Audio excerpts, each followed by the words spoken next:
Muy buenas a todos. Vamos a ver ahora con la hoja de cálculo todo lo que hemos estado explicando en el vídeo anterior. Vamos a tomar el mismo ejemplo que hemos hecho con nuestras variables que iban desde el 0 hasta el 5. Vamos a colocar en la primera de las columnas, primero el 0, luego tendríamos que colocar el 1, el 2, el 3, 4 y 5. Esto hay una forma algo más rápida de hacerla. Supongamos que solamente rellenamos los dos primeros campos. Si seleccionamos estos dos campos y nos fijamos que aquí nos sale un pequeño cuadradito, cuando nos acercamos a ese cuadradito, la cruz blanca se transforma en una cruz negra, más fina, en la cual podremos usar para arrastrar los datos hasta el dato que nosotros queramos. Tendríamos que llegar hasta el 5, pero si quisiéramos llegar hasta el 15, podríamos hacerlo de una forma mucho más rápida, ¿vale? Así que arrastramos hasta el número que nos convenga y ya lo tendríamos rellenado automáticamente. Esto nos sirve para cuando tengamos que rellenar muchos datos. Y luego, contando las frecuencias, pues simplemente era recordar que del 0 teníamos 2, del siguiente elemento teníamos 5, del 2 teníamos 3, creo recordar que era, sí, eran 3, del 3 eran 6, del siguiente, del 4 teníamos 3 y del 5 teníamos 1. Esto sería contando y tachando simplemente, ¿vale? Y ahora aquí decíamos que para calcular la frecuencia relativa de cada uno de los elementos, primero teníamos que dividir la frecuencia del 0 entre el número total de elementos. Vamos a ver cómo se calcula ese número total de elementos primero. Tenemos que la frecuencia de cada uno de los elementos la tenemos dispuesta en esta columna. Por tanto, abajo del todo vamos a sumar todos esos elementos para ver cuántos tenemos en total.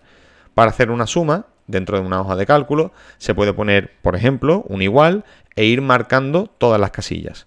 Sumamos esta, ahora le damos también al signo del más para sumar, marcamos la siguiente, la siguiente, la siguiente y la siguiente y la siguiente, ¿vale? Esto sería factible si tuviéramos una suma pequeñita, como puede ser este caso. Pero hay una forma mucho más rápida de hacerla. Si escribimos igual suma y abrimos un paréntesis, siempre dentro del paréntesis nos dice que vayamos poniendo los números. Pues vamos a poner todos esos números de forma directa. Pinchamos en el primero y arrastramos hasta el último, ¿vale? Y cerramos el paréntesis. Una vez que le demos al Enter, ya esa suma se hará de forma automática. Tenéis aquí la fórmula, por si os queréis fijar, era igual suma, el suma da igual que esté en mayúsculas o en minúsculas, y luego abrimos un paréntesis, y esto no hay que escribirlo, esto hay que seleccionarlo. La casilla que va desde el B2 hasta el B7, habría simplemente que seleccionarlas, ¿vale? Ya tendríamos ahí la suma de todos los números que nos da 20. Y la frecuencia relativa era igual al número que tenemos aquí, al número de la izquierda, dividido entre 20. Esta sería la fórmula que podemos también arrastrar, ya que si esta fórmula se ha aplicado para el elemento de la izquierda y para el elemento de aquí abajo, cuando esta fórmula la arrastremos hacia abajo, va a seguir haciendo lo mismo. Va a seguir tomando el elemento de la izquierda y el elemento de abajo, con una diferencia. Vamos a comprobar qué es lo que pasa. Vemos que aquí nos da un fallo y esto es por lo siguiente. La casilla que tenemos en la D2, que sería esta, D2, toma como dato de referencia la B2, es decir, la de la izquierda, y también la B8. Toma la de la izquierda, la de justo al lado, y la que tiene 6 filas más para abajo, ¿vale? Más para abajo. La siguiente va a hacer exactamente lo mismo. Toma la que tiene a la izquierda, pero también la que tiene 6 filas más para abajo. A nosotros nos interesa que tome el 5 en azul, pero no nos interesa que tome esta casilla en rojo vacía. Para el siguiente pasa lo mismo. Toma la 4, pero también luego toma la 10, 6 veces más para abajo. Este número no nos interesa que cambie. Nosotros queremos que esta B siempre esté en la fila 8. Y eso se escribe de la siguiente forma. Si en la primera de las ecuaciones, en lugar de señalar la B8 simplemente, le decimos que el 8 lo deje fijo, es decir, que cuando bajemos esa fórmula no arrastre el 8, no se vaya del 8 al 9, ni del 9 al 10, etcétera, etcétera, tendremos que colocar delante del 8 el símbolo del dólar, ¿vale? Que se pone con la mayúscula y el 4. Si hacemos eso, lo que le acabamos de decir a esa fórmula es que este 8 lo deje fijo, que nos podemos mover en la columna, pero que el 8 tiene que dejarlo fijo. Ahora cuando lo arrastremos, vemos que automáticamente se calculan esos porcentajes de forma automática en la frecuencia relativa. Y si lo quisiéramos hallar en forma de porcentaje, sería muy sencillo. Vamos a ponerle simplemente lo siguiente. Le vamos a decir que esta casilla sea igual que la anterior, ya que es el mismo número. pero luego vamos a cambiarle el formato. Si os fijáis, aquí esto se puede hacer en cualquier programa de hoja de cálculo. Si os fijáis, esta casilla tiene un formato general, como así lo tienen cualquiera de las casillas que pinchemos.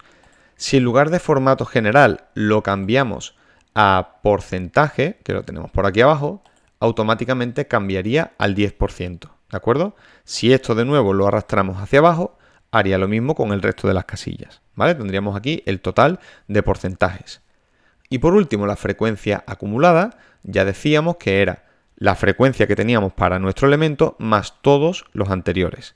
Para el primero, vemos que esa frecuencia acumulada es igual a la que tenemos del 0, puesto que no tenemos ninguna más para sumar. Y para la siguiente vamos a hacer un truquito para que nos salga automáticamente. En el siguiente vemos que esto tiene que ser igual a la frecuencia que tenemos para nuestro elemento sumado con toda la frecuencia anterior que tenemos. La frecuencia anterior que tenemos es precisamente la casilla de arriba, nuestra casilla F2. Aquí se ve en blanca, aunque debería haber un 2, se ve en blanco porque aquí es donde tenemos la fórmula, ¿vale? Entonces deberíamos sumar la que tenemos a la izquierda más la que tenemos arriba. Con eso vamos a conseguir que cuando arrastremos la fórmula, la siguiente, por ejemplo la del 2, nos va a sumar la frecuencia que tenemos del 2 más toda la que tenemos acumulada aquí arriba. Entonces aquí vamos acumulando y llegamos finalmente hasta el 20, que son el número de elementos, que coincide también evidentemente con la suma de todas las frecuencias. Así vemos cómo se hace dentro de una hoja de cálculo esa tabla de frecuencias. ¿Ventaja que tenemos con esto, con hacer este problema en una hoja de cálculo? Pues lo siguiente, si en lugar de este problema lo borramos y ahora hablamos sobre las edades de unos adolescentes que van entre los 12 y los 17 años, pues haríamos este arrastre, pondríamos en el siguiente un 13 y tomando dos elementos, arrastramos y ahora si nos dan otra tabla de frecuencias, por ejemplo nos dicen que de 12 años solamente hay uno, que de 13 habría por ejemplo 4, de 14 habría 3, de 15 habría 3 también, de 16 hay 2 y de 17 hay 2 también, pues automáticamente nos cambiarían todos los porcentajes. La ventaja de tenerlo con una hoja de cálculo es que simplemente cambiando los datos de la variable y de las frecuencias, todo lo demás no tendremos que calcularlo con la calculadora nunca más, porque ya lo hará solo el programa, ¿vale? Esa es la idea de hacer nuestra hoja de cálculo. Y ya con esto nos vemos en el siguiente vídeo.